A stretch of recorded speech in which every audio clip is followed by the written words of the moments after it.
সেনানিবাসের বাড়ি ছাড়ার পর গুলশানের ৭৯ নম্বর যে বাড়িতে ওঠেন সাবেক প্রধানমন্ত্রী ও বিএনপি চেয়ারপারসন বেগম খালেদা জিয়া, সেই বাড়িটির নাম ফিরোজা। এই বাড়ির ইতিকথা বলার আগে শহীদ মইনুল রোডের ৬ নম্বর বাড়ির কথা বলতে হয়। ক্যান্টনমেন্টের এই বাড়িতে জেনারেল জিয়াউর রহমান সস্ত্রীক উঠেছিলেন ১৯৭২ সালে। তখন তিনি ছিলেন সেনাবাহিনীর উপপ্রধান।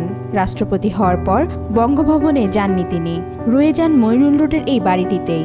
তার মৃত্যুর পর এই বাড়ি হয়ে যায় বেগম খালেদা জিয়ার।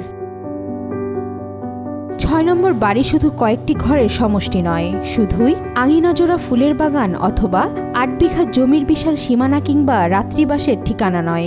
এখানেই ছিল স্বামী জিয়াউর রহমান এবং ২ সন্তানের বেড়ে ওঠার সুখস্মৃতি। এই বাড়ি থেকেই তিল তিল করে সাধারণ গৃহবধূ থেকে হয়ে ওঠেন একজন আপোষহীন রাজনীতিবিদ।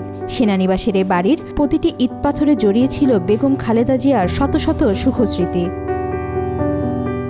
১৯০৯ সালের ২০ এপ্রিল সাবেক এই প্রধানমন্ত্রীকে বাড়ি ছাড়ার নোটিশ দেয় সামরিক ভূমি ও ক্যান্টনমেন্ট অধিদপ্তর। বেগম জিয়া ওই নোটিশকে হাইকোর্টে চ্যালেঞ্জ করলে আদালত তার আবেদন খারিজ করে আবারও বাড়ি ছাড়ার নির্দেশ দেন। সর্বশেষ বুকের ব্যথা বুকে চেপে ক্যান্টনমেন্টের বাড়ি ছাড়তে বাধ্য হন তিনি। ৩ যুগের সকল স্মৃতির সঙ্গে বিচ্ছেদের যন্ত্রণা নিয়ে ২০১০ সালের ১৩ই নভেম্বর বিকেলে ক্যান্টনমেন্টের বাড়ি ছাড়েন বেগম খালেদা জিয়া। তখন গণমাধ্যমে বেগম খালেদা জিয়া অভিযোগ করেন তাকে উচ্ছেদ করা হয়েছে।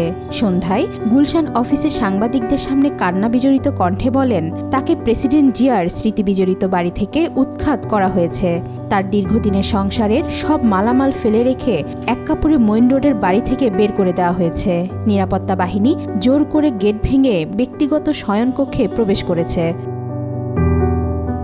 এরপর ভাই শামীম এসকেন্দারের বাসায় জায়গা হয় বেগম খালেদা জিয়ার। ২০১২ সালের ২১ এপ্রিল গুলশানের ৭৯ নম্বর রোডের ফিরোজা হয় বেগম খালেদা জিয়ার নতুন ঠিকানা। একজন হাবিলদারের নেতৃত্বে ৭ জন পুলিশ সদস্য পালা করে বাড়ির নিরাপত্তার দায়িত্ব পালন করতেন। বিরোধী দলের নেতার পদ হারানোর সঙ্গে সঙ্গে সরকারি ফোর্সও সরে যায়। ফিরোজার ভেতরে আম, কাঁঠাল, নারকেল সহ বিভিন্ন ধরনের গাছপালা রয়েছে। ভেতরে দোলনা, সাদা চকচকে বাড়িটির ছাদে একসময় বাঁশের মাচায় লকলকিয়ে ওঠা লাউয়ের ডগা দেখা গেলেও এখন আর এসব কিছু চোখে পড়ে না। প্রায় ৭টি বেডরুম, লিভিং রুম এবং সবুজ লন, বাগান সহ আধুনিক সুযোগ সুবিধা আছে এই বাড়িতে। ১ যুগের বেশি সময় ধরে এই ভাড়া বাড়িতেই থাকছেন সাবেক প্রধানমন্ত্রী বেগম খালেদা জিয়া। ওয়াহিদা পারভিন, আজকাল।